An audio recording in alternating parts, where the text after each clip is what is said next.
Michael, how did all this happen?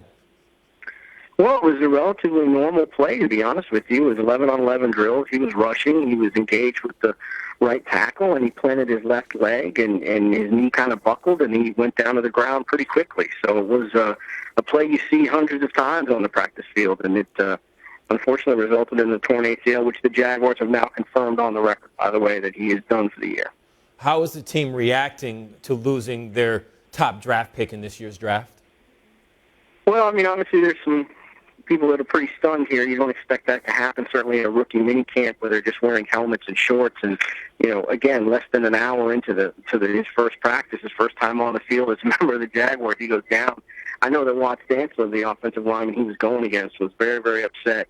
Afterwards, he went over and apologized to Dante Fowler, and Fowler's response was, hey, look, you're good. This kind of stuff happens all the time. So a little bit of shock and a little bit of, people being a little emotional about it.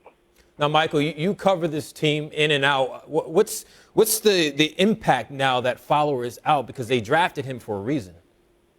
Yeah, it's funny because if you look at it on paper, it's terrible, and it's a huge impact for the Jags. But if they had to lose one of the draft picks, I would think this one would be the one that they'd be the most equipped to weather. Because, they did have 45 sacks last year, which was sixth in the NFL. They've got all those guys coming back. They're at least equipped to handle, not having Fowler. Now, granted, he was going to probably split reps with Chris Clemens on the first team and by the end of the year be the number one guy. But certainly they can afford to lose him a little bit better than they could afford to lose, say, second-round pick T.J. Yeldon, the running back. Say, it sounds weird, but as terrible as it is, they're at least in a little spot that they can handle this better than some other spots.